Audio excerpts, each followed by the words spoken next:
Station, সেখান থেকে কিছুটা দূরেই সেই ধারেন্দা গ্রাম। তাহলে এই অদ্বৈত আচার্য গোসাই কে মা? না, অদ্বৈত আচার্য গোসাই হচ্ছেন দেবাদিদেব ভোলা মহেশ্বর। এই কলিকালে তিনি হয়েছেন অদ্বৈত আচার্য গোসাই।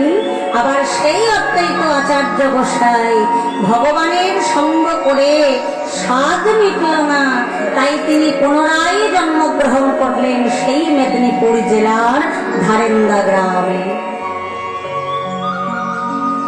তাই বৈষ্ণব মহাজন বললেন, ওগো ধারেন্দাতে জনমিলা,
জন্মগ্রহণ করলেন। জন্মের আগে তার মা দুরিকা দেবী, তার পিতা কৃষ্ণ মন্ডলকে বলছে, স্বামী আমাদের তো বড় অভাবের সংসার, ও মায়ের আস্তে আস্তে একটু আস্তে, একবেলা খাবার জোটে একবেলা খাবার জোটে না। শুনেছি প্রভু জগন্নাথ নাকি বড় দয়াময়। স্বামী গো, অগণিত ভক্ত সবাই চলে যাচ্ছেন প্রভুর দ্বারে, চলো না স্বামী আমরাও প্রভুর দ্বারে যাই, আর প্রভুর দ্বারে গিয়ে প্রভুর কাছে কিছু ধন ঐশ্বর্য চেয়ে নিয়ে আসি। প্রভুর কাছে বেশি কিছু চাইব না, প্রভুর কাছে গিয়ে বলবো, প্রভু গাড়ি গাড়ি সম্পত্তির দরকার নাই, যেন দুবেলা দুমুঠো পেটে পুড়ে যেন খেতে পারে। এই দুরিকা দেবী কৃষ্ণ মন্ডল বাবা এতটাই ভক্তিমতী এবং ভক্ত ছিলেন, প্রতিদিন শ্রীমদ ভাগবত পাঠ আর সাধন করতেন। এক জন্মে তো হয় না মা, কোটি জন্মের ভাগ্য থাকলে তবে কোনো এক জন্মে এমন সৌভাগ্য হয় হরি নামামৃত রস সুধা পান করবা। এই যে আপনারা বসে বসে কীর্তন আর সাধন করছেন, এটা এক জন্মের পুণ্যের ফল নয় বাবা। আমার কমিটির ভক্ত বাবারা কত সুন্দর আপনাদের জন্য একটি অনুষ্ঠানের আয়োজন করেছেন। এটা অনুষ্ঠান বললে ভুল হবে, একটা যজ্ঞ, মহতে হরিবাস। যেখানেই হরিনাম সংকীর্তন হয় সেটাই মধুময় বৃন্দাবন ধাম হয়। তাদের এত আগ্রহ, কঠিন পরিশ্রম, কত ভালোবাসা, কত আবেগ, কত প্রেম। দ্বৈতা দেবী কৃষ্ণ মন্ডল একদিন পুরী ধামে গিয়ে দাঁড়িয়েছেন। প্রভু জগন্নাথ দেবের মন্দিরের দরজার সামনে এসে দুরিকা দেবী দাঁড়িয়েছেন। জগন্নাথ দেবের সামনে দাঁড়িয়ে প্রভুকে প্রণামে জানালেন, জগন্নাথ মম স্বামী নয়ন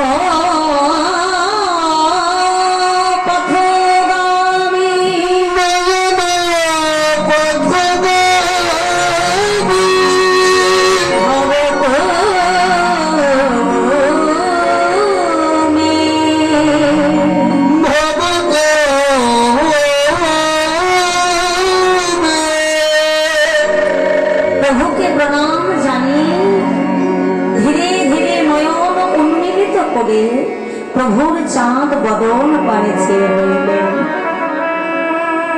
কমাইরা কত বড় কৃষ্ণ ভক্তিমতী রমণী দেখো, প্রভুর কাছে গিয়েছিলেন যাতে দুবেলা দুমুঠো পেট পুরে খেতে পারে, কিছু সম্পত্তি চাইতে। কিন্তু যেই না আমার প্রভুর বদন পানে চেয়েছে, প্রভু জগন্নাথ গোসাইয়ের সেই অপূর্ব বদন খানি দর্শন করে মা আমার আর ধন সম্পত্তি চাইতে পারলেন না। প্রভুর কাছে আঁচলটা পেতে দাঁড়িয়েছে, দয়াময় দয়াময়, আমার ঘরে বড়ই অভাব, একবেলা খাবার জোটে, একবেলা জোটে না। প্রভু তাতে আমার কোনো দুঃখ নাই, কিন্তু দয়াময় আমার দুঃখটা কোথায় জানো? এই জগতে যে নারী মাতৃত্বের স্বাদ পায় না, সেই নারী বোঝে তার কত কষ্ট, কত জ্বালা, কত দুঃখ। ও গো দয়াময়,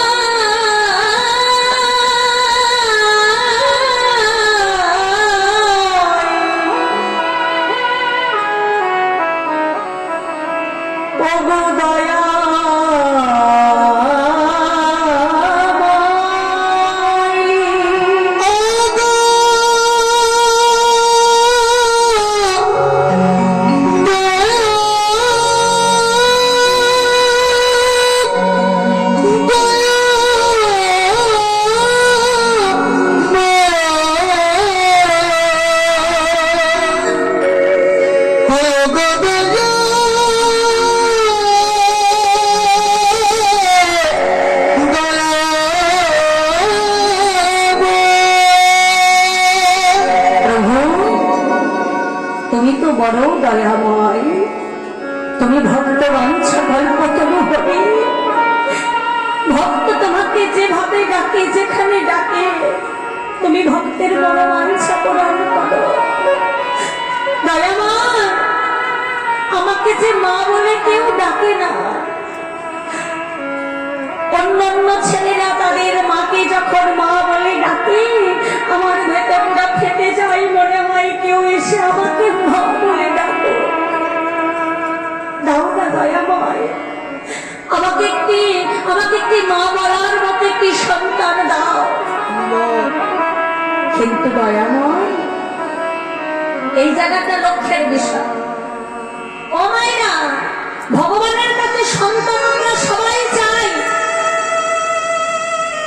সন্তান যখন হয় তখন আমরা ভগবানকে বলি, আমি যেন আমার ছেলেকে জজ তৈরি করতে পারি, উকিল তৈরি করতে পারি, ডাক্তার তৈরি করতে পারি, ইঞ্জিনিয়ার তৈরি করতে পারি। কিন্তু দুঃখীর মা প্রভু জগন্নাথের কাছে সন্তান চাইলেন, কিন্তু এটাও বলে, সন্তান যদি তুমি আমার গর্ভে দাও তবে যেন যেমন তেমন সন্তান তুমি আমাকে দেবে না। আমি আমার সন্তানকে উকিল তৈরি করতে চাই না, ডাক্তার তৈরি করতে চাই না, জজ ব্যারিস্টার তৈরি করতে চাই না। প্রভু তুমি আমাকে সন্তান দাও। কিন্তু প্রভু তুমি আমায় কেমন সন্তান দেবে জানো? যেন আমায় কৃষ্ণ ভক্ত সন্তান দিও।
ভক্ত সন্তান পেতে চায়।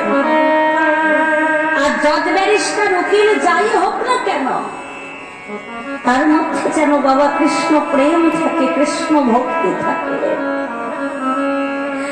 প্রকৃত ভক্ত কাকে বলে দেখো মা, আমরা সন্তান চাই ভগবানের কাছে, কিন্তু ভগবানের কাছে কেউ বলি না প্রভু আমার সন্তানকে তুমি ধরার মাঝে পাঠিয়েছ, দেখো যেন তোমার চরণে যেন তার মতি থাকে, যেন তোমার সেবা করতে পারে, তোমার পূজা করতে পারে।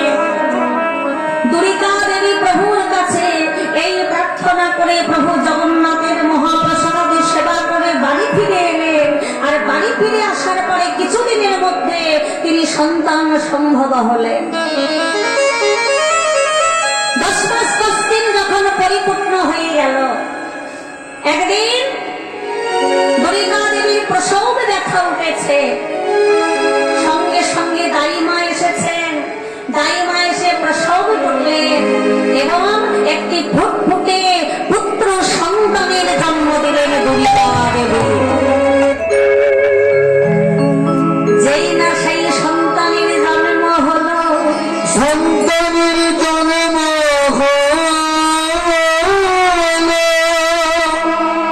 কৃষ্ণ মণ্ডল উচ্চ স্বরে হরিধ্বনি করতে লাগল, হরি বল।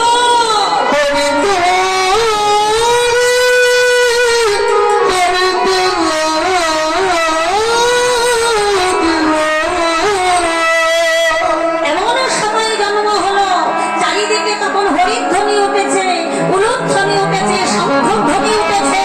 তার মধ্যে ওই ছোট্ট ছেলেটা জন্মগ্রহণ করল বাবা। পাড়া প্রতিবাসী কৃষ্ণ মণ্ডলকে ডেকে বললে, কৃষ্ণ তোমার নাম সার্থক, তোমার নাম তো কৃষ্ণ, তোমার নাম সার্থক।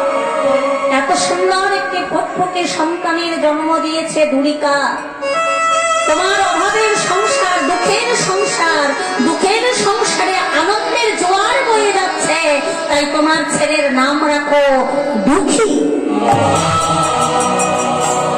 দেখবে এই নাম শুনে যদি ভগবান আরেকটু কৃপা করে তোমার অভাব ঘুচিয়ে দেয়।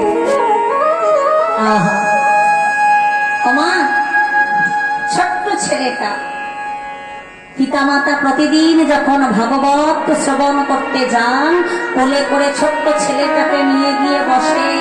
আর সেই আচার্য গোসাই, সেই দুঃখী মণ্ডল মায়ের কোলে শুয়ে শুয়ে এক মনে এক ধ্যানে স্থির হয়ে ভাগবতের পাঠ শ্রবণ করে।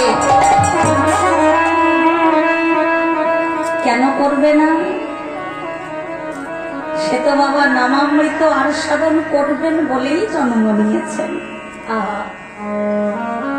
মায়ের বলে কোনো দুষ্কর্মী করে না, বসে বসে ভগবত পাঠ শ্রবণ করে। একটু একটু একটু একটু করে যখন বড় হতে লাগলো, তার যখন 6 বছর বয়স হলো, একদিন সেই ছোট্ট ছেলেটা ভাগবত পাঠ শ্রবণ করছে। আর আজকে ভাগবত পাঠক বলছেন, না ধারণ না জানান না সুন্দরী কবিতাং বা জগদীশ কাময়ী মম জন্মনি জন্মনীশ্বরে অহেতুকি ভক্তি তৈ রস্ত জনার্দন। এই কথার অর্থ কি বাবা? ন ধরণং, ভক্ত কি চায়? ন ধরণং, ভক্ত ধন চায় না, না জনং, জন অর্থাৎ বাহুবল চায় না, ন সুন্দরী মানে জগতে পরমা সুন্দরী রমণী আমাকে আকৃষ্ট করুক, প্রকৃত যে ভক্ত হয় সে সেটা চায় না। কবিতা মানে পণ্ডিত হতে চায় না, কি চায়? মম জন্মনি জন্মনীশ্বরে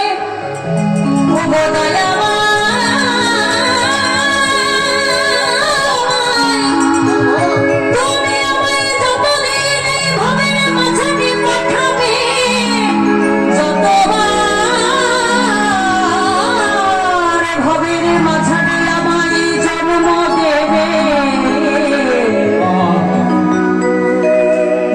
আমাকে অচলা ভক্তি দিয়ে পাঠায়। ভক্তি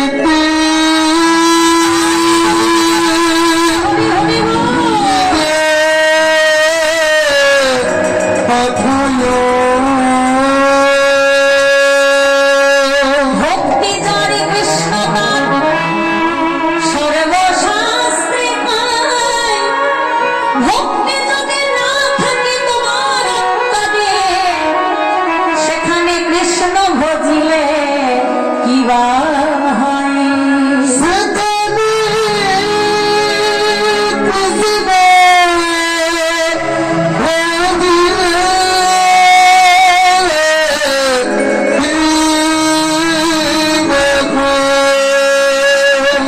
তাহলে ভক্ত চায় ভক্তি, ভক্তিতেই মুক্তি। তুমি ভগবানের জন্য নানাবিধ সাজিয়েছ, তোমার যদি ভক্তি প্রেম না থাকে না, ভগবান সেদিকে তাকিয়েও দেখবে না। দুর্যোধনের কথা আপনারা সবাই জানেন, নানাবিধ সাজিয়েছিলেন কৃষ্ণ সেবার জন্য, কিন্তু মনে মনে অহংকার ছিল যে এত কিছু কৃষ্ণ কোনোদিন চোখে দেখে নাই, আজ আমি যা সাজিয়েছি। ভগবান দুর্যোধনের ঘরের দরজা থেকে ফিরে চলে এসেছিলেন দাসীপুত্র বিদুরের ঘরে। খুদ অন্ন সেবা করলেন। মাগো, তুমি ভগবানকে ফল দিয়েছ, মিষ্টান্ন দিয়েছ, আমার ভগবানের জন্য তোমার টাকা আছে, তুমি সুন্দর করে সিংহাসন করিয়ে দিয়েছ। তুমি ভাবছ যে সিংহাসন আমি করে দিয়েছি, ওই সিংহাসনে ভগবান বোধহয় আছে। তুমি সেবাও দিয়েছ, কিন্তু তোমার সিংহাসনটা করাই হয়েছে, ভগবানের শুধুমাত্র বিগ্রহটা রয়েছে, সেই বিগ্রহের মধ্যে কোনো প্রাণ নেই। কেন? কারণ তোমার মধ্যে যে ভক্তি না, ভক্তি যদি না থাকে, প্রেম যদি না থাকে, দুপুরটা নয়নের জল যদি ভগবানের চরণে দিতে না পারো,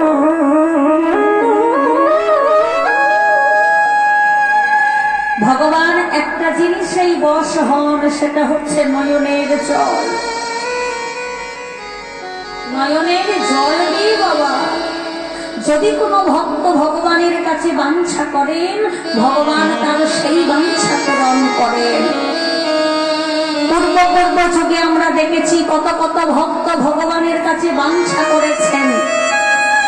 কেউ ভগবানের চরণ চেয়েছেন, কেউ ভগবানের হৃদয় চেয়েছেন, কেউ ভগবানের মস্তক চেয়েছেন, আবার কেউ ভগবানের অধরামৃত পান করতে চেয়েছেন। যে যা চেয়েছেন ভগবান তাকে সেটাই দিয়েছেন। ভগবান বললেন, আমি ভক্তের আনন্দে আনন্দিত। ভক্তির আনন্দে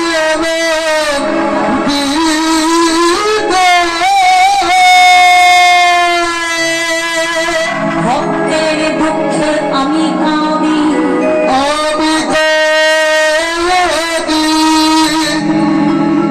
ভগবান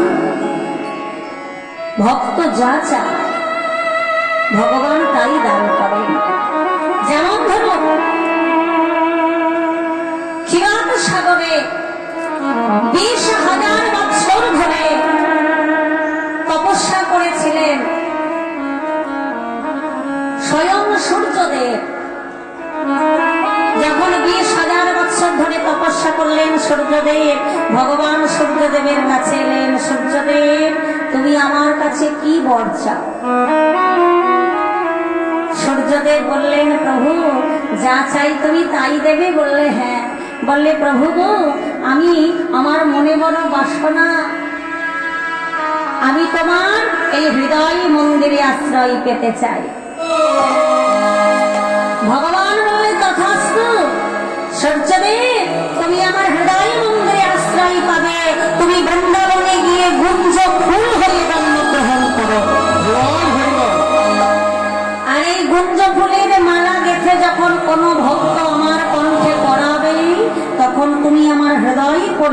স্থান পাবে। সূর্যদেব বর পেয়েছে দেখে আজকে চন্দ্রদেব তিনিও ভগবানের তপস্যায় রত হয়েছেন। ভগবান চন্দ্রদেবকে বললে, চন্দ্র তুমি কি বর চাও? চন্দ্র বললে, প্রভু আমি কি বর চাই জানো?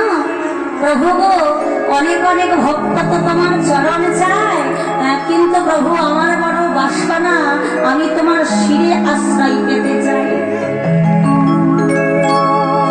ভক্তিমতী মায়েরা লক্ষ্য করুন, ভগবানের মস্তকে আশ্রয় চাইছে। আহা, ভগবান বলে তথাস্তু, তাই দেব।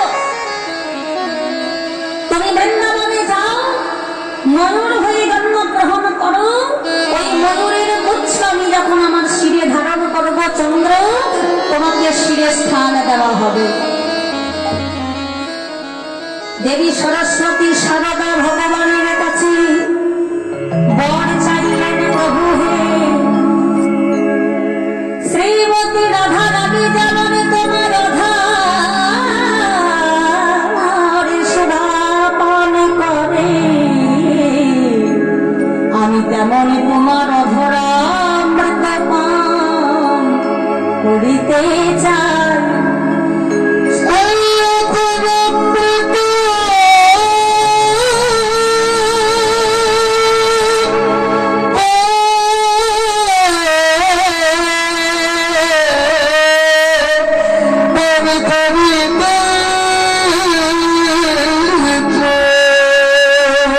ভগবান বললে তথাস্তু, আমি তোমাকে আমার অধর দেব, অধরামৃত পান করাবো। সারদা, তুমি বৃন্দাবনে বেণু বৃক্ষ হয়ে জন্মগ্রহণ করো, অর্থাৎ বাঁশ গাছ হয়ে জন্মগ্রহণ করো। ওই বাঁশ গাছ হতে বাঁশি তৈরি করে আমি যখন আমার অধরে দিয়ে বংশীর ধ্বনি করব, তখন তুমি আমার অধরামৃত পান করবে, অধর সুধা পান করবে। অমাইরা, বিচার করবে তোমরা, সব থেকে বুদ্ধিমানকে, সব থেকে বড় ভক্তকে? চন্দ্র বর পেয়েছে, সূর্য বর পেয়েছে, সারদা বর পেয়েছে, চন্দ্রকান্ত মনুপুত্র। সকলের যখন বর পাওয়া হয়ে গেল, সেই মনুপুত্র চন্দ্রকান্ত মনু একদিন ভগবানের সাধনায় বসলেন। একদিন ভগবানের সাধনায়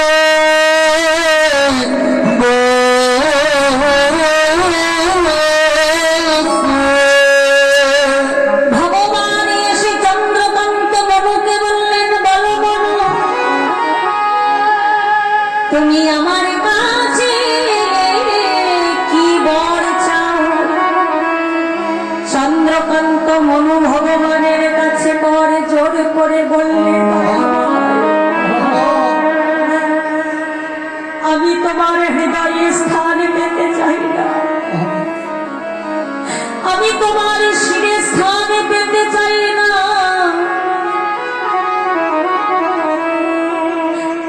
আমি যদি কিছু পুণ্য করে থাকি, যদি কিছু পুণ্য করে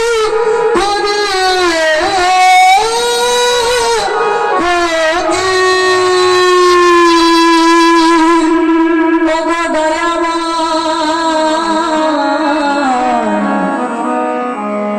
তুমি দিও দিও আমাকে তোমার ওই চরণ তরি। তুমি দিয়ে দিয়ে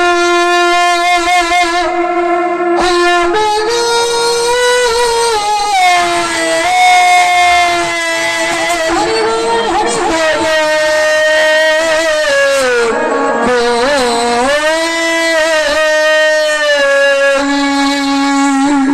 দিতেই যদি হয়, যদি দিতেই হয়, আমি কিচ্ছু চাই না। সব থেকে মূল্যবান বস্তু তোমার রয়েছে রাতল রাঙা চরণ দুখানি, তুমি আমাকে তোমার ওই রাঙা চরণে সর্বসময়ের জন্য যেন আশ্রয় দিও। হরিবল হরিবল হরিবল। আর আমি তোমার কাছে কিছু চাই না দয়াময়। ভগবান চন্দ্রকান্ত মনুকে বললেন তাই পাবে। তুমি বৃন্দাবনে গিয়ে সেখানে একটি স্বর্ণ পুকুর আছে, সেই সরোবরে তুমি সেখানে স্বর্ণ খনি হয়ে জন্মগ্রহণ করো। আর সেই স্বর্ণ খনির মধ্যে তুমি একটি গহনা রূপে জন্মগ্রহণ করবে, যেটা হবে সোনার নপুর। আমি লীলা বিলাসে কালে সেই সরোবরে যখন আমি নেমে লীলা করিব, তুমি তখন আমার দুই চরণে ধরিবে। নিতাই গৌর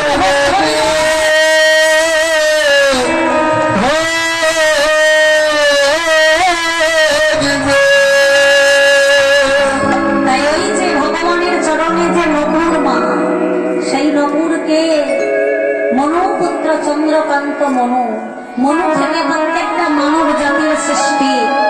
এই ভগবানের কাছে যেটা বাঞ্ছা করে ভগবান সেই বাঞ্ছা পূরণ করে। দুঃখী মনে মনে ভাবল, ভক্ত যদি কিছুই না চায়, ভক্তের বাসনা যদি কিছুই না থাকে, তাহলে আমি আর এই সংসারের মধ্যে থেকে কি করব? থাকবো না আমি সংসারে। একদিন রাতের অন্ধকারে পিতা মাতা ঘুমিয়ে আছে, আর পিতা মাতার চরণে গিয়ে প্রণাম করে মনে মনে বলছে, পিতা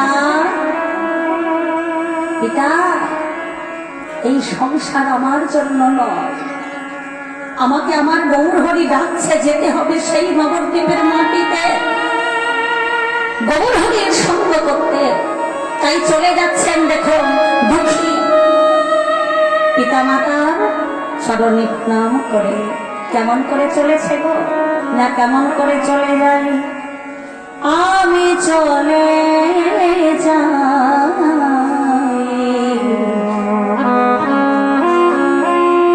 মা গো,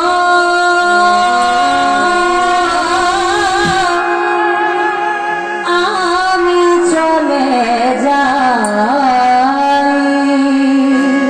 আমি চলে যাই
50 টাকা গোবিন্দ সেবার জন্য দান করেছেন। আমি প্রভুর চরণে প্রার্থনা করি যেন কৃষ্ণ ভক্তি লাভ হয়, যে মনের বাসনা নিয়ে দান করেছেন সেই বাসনা যেন পূর্ণ হয়। দুঃখী চলে যাচ্ছে, একজনকে জিজ্ঞাসা করছে, হ্যাঁ গো বলতে পারো বৃন্দাবনের নবদ্বীপের পথ কোন দিকে? একজন বলছে, হ্যাঁ মা, হ্যাঁ নবদ্বীপের পথ নিয়ে কি হবে? বলি ভিখারির আবার কত ঢং, ভিক্ষা করছিস ভিক্ষা কর। বলি নবদ্বীপের সন্ধান নিয়ে কি হবে? দুঃখী হাসিতে হেসে বলছে, ভিখারি? ঠিক বলেছ, আমি ভিখারি। হ্যাঁ হ্যাঁ, তবে কি জানো, আমি কিন্তু আজ টাকা পয়সার ভিখারি নই। কিসের ভিখারি? অমাইরা, আমার কমিটির বাবারা আপনাকে দাঁড়ে দাঁড়ে ভিক্ষার ঝুলি নিয়ে যাচ্ছে। ভিক্ষা না দিলে কিন্তু গোবিন্দ সেবা হয় না, ভিক্ষা না করলেও গোবিন্দ সেবা হয় না। অর্থ যেমন অনর্থের মূল, তেমন অর্থ যদি না থাকে পরমার্থের সন্ধান পাওয়া যায় না। টাকা যদি না থাকে, অর্থ যদি না থাকে, এই যে আমরা এত দূর দূরান্ত থেকে এসেছি, এত সুন্দর প্যান্ডেল, এত সুন্দর এই সুসজ্জিত, এত ডেকোরেশন, এই সাউন্ড লাইট, এত বড় প্যান্ডেল, এই 3-4 দিনের যজ্ঞ, অর্থ ছাড়া কিন্তু সম্ভব নয় মা। তাই আমার কমিটির বাবারা তোমাদের দাঁড়ে দাঁড়ে যাচ্ছে, তোমরা সবাই কিন্তু ভিক্ষার ঝুলি পরিপূর্ণ করে দেবে। কিন্তু মায়েদের কাছে একটা অনুরোধ, এমন ভিক্ষা দেবে যেন গোবিন্দ সেবায় লাগে। এই কীর্তনের আসরে অনেকে সেই ছোট্ট ছোট্ট 1 টাকা কয়েন গুলোকে নিয়ে আসে, যে কয়েন গুলো চলে না। কি করে জানো? কীর্তনের আসরে দিয়ে দেয়, মানে আমাদেরকে দিয়ে দেয়, ভাবে ঘরে ঘরে পড়ে আছে, কি হবে, দিয়ে দিই, কীর্তনিয়া নিয়ে চলে যাবে। কিন্তু সেটা গোবিন্দ সেবায় লাগবে না। তাই মাগো, এমন ভিক্ষা দেবে দেখবে যেন ঠক ঠুক ঠাম আওয়াজ না হয়। একটু বেশি বেশি করে বড় বড় নোট একটু দিয়ে ভিক্ষার ঝুলিটা পরিপূর্ণ করে দেবে। কেমন? রাধে রাধে, আমি প্রেমের ভিক্ষা দিই, প্রেম ভিক্ষা করি, যাব বনদী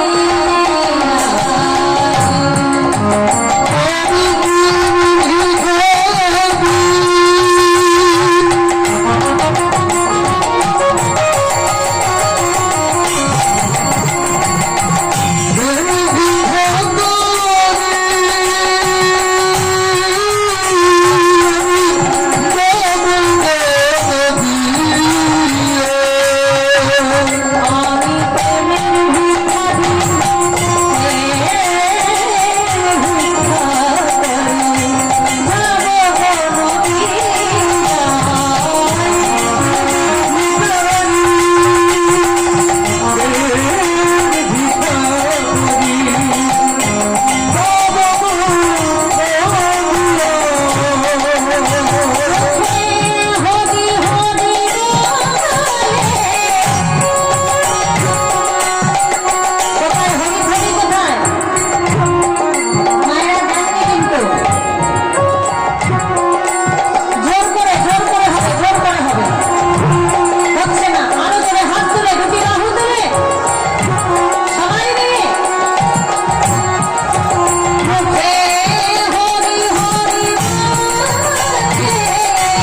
আর সেই অম্বিকা কালনায় সেখানে একটা আশ্রম রয়েছে।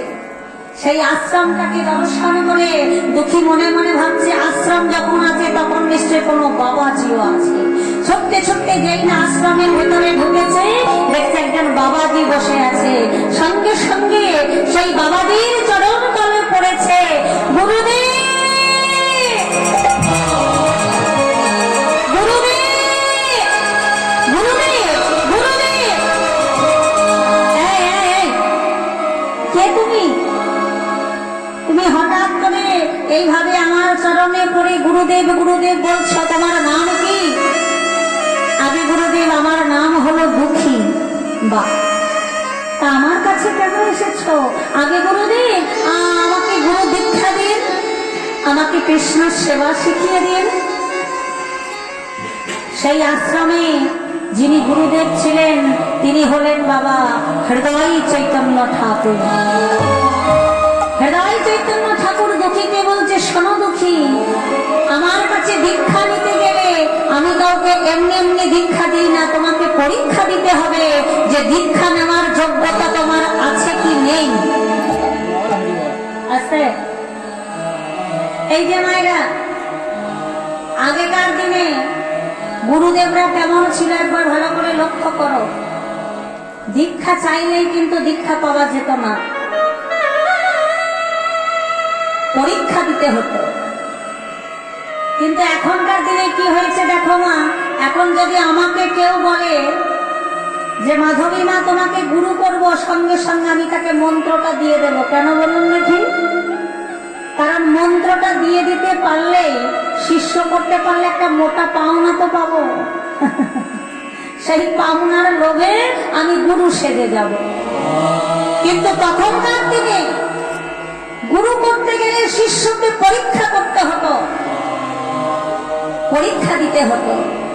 তাই বলছে দেখো, তোমাকে পরীক্ষা দিতে হবে, আর আমার এই আশ্রমে থাকতে গেলে তোমাকে কিছু কর্ম করতে হবে। বলে কি কর্ম গুরুদেব? ওই দেখো আমার তুলসীর বাগান, আজ থেকে তোমার কাজ হবে প্রতিদিন ওই সুরধরী গঙ্গা থেকে মাটির কলসি করে জল ভরে নিয়ে এসে সারা তুলসীর বাগানে তুমি জল দেবে। বেশ গুরুদেব, মনে বড় আনন্দ। কেন জানো মা এত আনন্দ কেন? দুঃখী মনে মনে ভাবল যে তুলসী বৃক্ষে জল দান করা এও কিন্তু এক প্রকার কৃষ্ণ সেবা। গুরুদেব আমাকে এমন একটি কাজ দিয়েছেন যে কাজটা করলে আমি কৃষ্ণ সেবাও করতে পারব। মাথায় কলসি নিয়ে এবার দুঃখী চলে যাচ্ছে। কোথায় গো? না সেই সুরধনী গঙ্গায় জল আনতে। কেমন ভাবে যায়? ওগো মাথাতে কলসি, সম্মুখে তুলসী,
এইভাবে প্রতিদিন জল আনিতে আনিতে আনিতে আনিতে ওই মাটির কলসির ঘা লেগে দুঃখীর মাথায় হয়ে গেল তীব্র ঘা।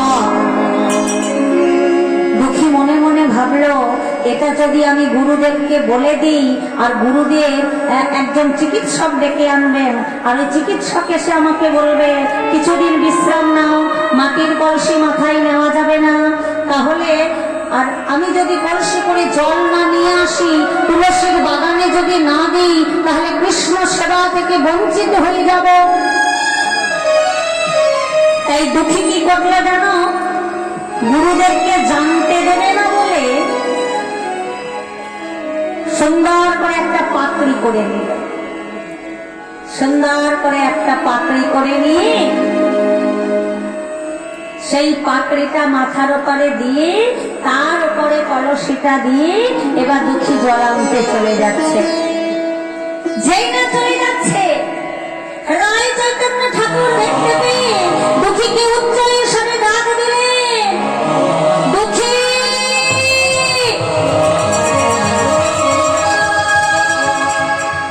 আত্মেন্দ্রিয় প্রতিবঞ্ছা তবে বলিকা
সঙ্গে কলা কলা করে 16 কলাই পরিপূর্ণ হয়ে আমার গোবিন্দ চরণ প্রাপ্তি হয়।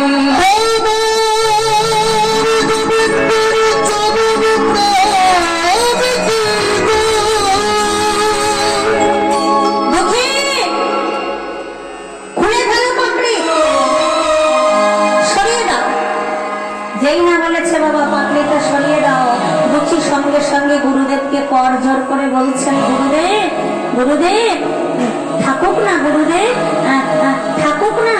না দুঃখী, তুমি তোমার নিজের সুখের জন্য যা কিছু করবে সেটা হবে কাম, সেটা কখনো প্রেম হবে না। ভগবানের জন্য যা কিছু করবে সেটা হবে প্রেম। দুঃখী তো কিছুতেই পাকড়ি খুলবে না মা। যদি পাকড়ি খোলে, গুরুদেব যদি দেখতে পায়, আর তো জলান্তে দেবে না। বারংবার বলার পরেও যখন দুঃখী পাকড়িটা মাথা থেকে সরাচ্ছে না, এবার হৃদয় চৈতন্য ঠাকুর গিয়ে দুঃখীর মাথা থেকে পাকড়িটাকে সরিয়ে দিয়েছে। যেই না পাকড়িটা সরিয়ে দিয়েছে, অমনি হৃদয় চৈতন্য ঠাকুর দেখতে পেয়েছে যে দুঃখীর মাথায় তীব্র ঘা হয়ে গেছে। একই দুঃখী, তোর মাথায় এমন তীব্র ঘা হয়ে গেছে, তুই আমাকে বলিস নি তো? এই দুঃখী, তোকে আর জল আনতে হবে না, গুরুদেব। আমি যদি আপনাকে বলতাম, আপনি আমার সুখের বিধান করতেন, জল আনতে বাধা দিতেন। আমি তো আমার সুখ চাইনি গুরুদেব। আমার যত কষ্টই হোক, আমি চেয়েছিলাম কৃষ্ণ সেবা করতে। গুরুদেব, এই যে আপনি আমার ঘাটা দেখে বলছেন আর জল আনতে হবে না, কিন্তু আমি যদি জল না নিয়ে আসি, তুলসীর বাগানে যদি জল না ঢালি, তাহলে আমি যে কৃষ্ণ সেবা হতে বঞ্চিত হয়ে যাব। যেই না বলেছে হৃদয় চৈতন্য ঠাকুর, দুঃখীকে তখন তার নিজের বক্ষ মাঝারে জড়িয়ে ধরে বলছে, দুঃখী, এই যে একটা ছোট্ট ছেলে, বাচ্চা ছেলে, তোর মধ্যে এত প্রেম,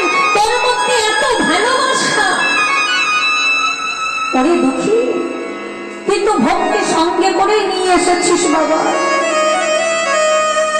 পরে দুঃখী,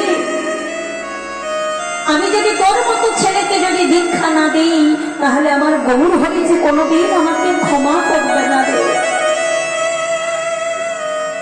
সেদিন দুঃখীকে হৃদয়ে চৈতন্য ঠাকুর দীক্ষা দিলেন। দীক্ষা দেওয়ার পরে দুঃখীর নাম রাখলেন, আজ থেকে তুই দুঃখী নয়, কৃষ্ণের দাস। তুই কৃষ্ণের দাস, কৃষ্ণ দাস।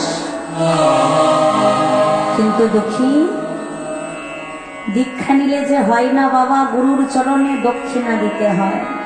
তোমা যখন গুরু গৃহে যাবে খালি হাতে যেন যেও না, গুরু সেবার জন্য কিছু দিয়ে আসবে। যখন কোনো মন্দিরে যাবে খালি হাতে আসবে না, মন্দিরে কিছু দান করে তবে আসবে। আর যখন এই কীর্তনের আসরে আসবে, ভগবানের আসরে যখন যাবে, তখন সেখানে কিছু দান করে তবে কিন্তু বাড়ি ফিরে যাবে। দুঃখী গুরুদেবকে বলছেন, গুরুদেব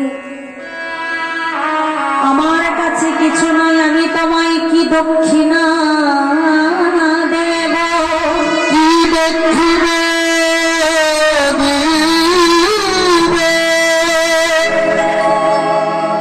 হৃদয় চৈতন্য ঠাকুর দুঃখীকে বলে, দুঃখী রে, ওরে দুঃখী রে,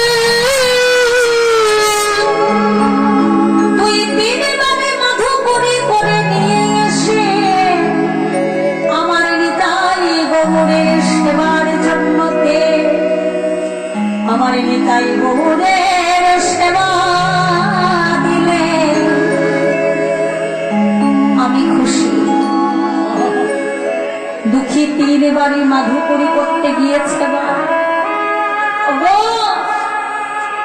আমি আমার গুরুর চরণে দক্ষিণা দেব, তোমরা আমায় কিছু ভিক্ষা দাও। ছোট্ট 5 বছরের ছেলে, কত ভক্তি, কত প্রেম, কত ভালোবাসা। চাণক্য পণ্ডিত একটা সুন্দর শ্লোক দিয়েছেন, সুন্দর শ্লোক বলেছেন, বরমেক গুণীপুত্র নচ মূর্খৌ শতৌরপি এক চন্দ্রতম হরে সহস্র তারা গণৌরপি। চাণক্য পণ্ডিত বলছেন, বরমেক গুণীপুত্র। ও মায়েরা, এই যে আমাদের বর্তমান সমাজ, বর্তমান যা যুগ, এক মায়ের 5টা কি 6টা কি 2টো কি 3টে সন্তান থাকা সত্ত্বেও বাবা মা ভাত পাচ্ছে না। বাবা মায়ের বুড়ো বয়সে আশ্রয় হচ্ছে বৃদ্ধাশ্রমে। বললে বরমেক গুণীপুত্র নচ মূর্খৌ শতৌরপি। কোন বাবা মায়ের যদি একটা সন্তান হয়, কোন বাবা মায়ের যদি একটা সন্তান হয়, সেই সন্তান যদি কৃষ্ণ ভক্ত হয়, যদি গুণবান হয়, সেটাই শ্রেষ্ঠ।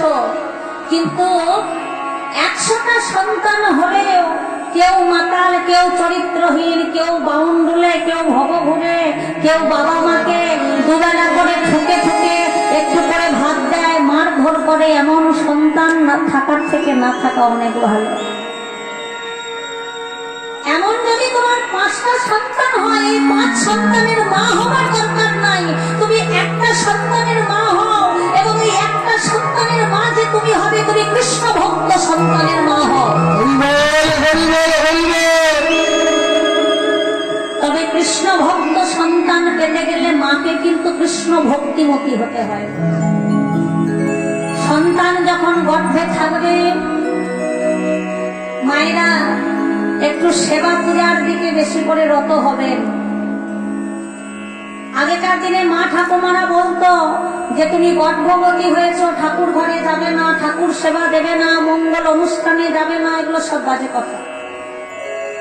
সেই সময় তুমি যত পারবে ঠাকুর সেবা করবে, তুমি যত পারবে তুমি ভগবানের নাম করবে, শ্রীমদ ভাগবত গীতা পড়বে, ভাগবত পড়বে, হরিনাম কীর্তনের আসরে গিয়ে বসে বসে কীর্তন শ্রবণ করবে, ভাগবত পাঠ শ্রবণ করবে। তবে এর কিছু বৈজ্ঞানিক পদ্ধতি আছে বাবা। মঙ্গল অনুষ্ঠানে যেতে বারণ করা হয় কেন? মঙ্গল অনুষ্ঠানে যেতে বারণ করা হয় কেন? ভিড়ে যেতে বারণ করা হয় কেন? ধরে নিন সেই মা একটা বিয়ে বাড়িতে গেছে, কি কীর্তনের আসরে গেছে, তিনি গর্ভবতী, বলা তো যায় না। হ্যাঁ, এত লোকজনের ভিড়ে হয়তো কেউ তার গায়ে পড়ে গেল বা কিছু বিপদ ঘটে গেল, সেই জন্য বারণ করা হয়, কিন্তু শাস্ত্রে কোনো নিয়ম নিষেধাজ্ঞা নেই। শাস্ত্রে যদি নিষেধাজ্ঞা থাকতো তাহলে সুখদেব গোস্বামী পাদের মা সুখদেব যখন গর্ভে ছিলেন তখন তিনি বসে বসে শ্রীমদ ভাগবত পাঠ শ্রবণ করতেন। আজকে সুখদেব গোস্বামী পাদ যখন গর্ভে ছিলেন তার মা নীতি প্রতিদিন ভাগবত পাঠ শ্রবণ করতেন। আর মা যে রসটা পান করে গর্ভে থাকা অবস্থায় শিশু সেই রস পান করে, আর সেই রস পান করতে করতে করতে করতে সুখদেব গোস্বামী পাদ বড় জ্ঞানী গুণী হয়ে উঠেছিলেন, বড় কৃষ্ণ ভক্ত হয়ে উঠেছিলেন। তাই তিনি 16টা বৎসর মাতৃগর্ভে ছিলেন এবং পিতা যখন মাতৃগর্ভের সামনে দাঁড়িয়ে কর জোর করে বলেছিলেন, পুত্র তুমি ভূমিষ্ঠ জাত হও, গর্ভ থেকে উত্তর করেছিলেন সুখদেব গোস্বামী পাদ, পিতা আমি মায়ার সংসারে যেতে চাই না, আমি গর্ভের মধ্যে থেকে হরিনামামৃত কৃষ্ণ সুধামৃত রসসুধা পান করতে চাই। তোমা এখন তোমার গর্ভে সন্তান এসেছে, দিন রাত্রি টিভি দেখছো, দিন রাত্রি ফেসবুক করছো, চ্যাট করছো, ইউটিউব দেখছো, বিভিন্ন হিন্দি গান শুনছো, ঠাকুর দেবতার প্রতি তোমার মন নাই, মতি নাই, তাহলে কি সেই ভক্ত, সেই সন্তান কি কৃষ্ণ ভক্ত হবে? তাহলে বড়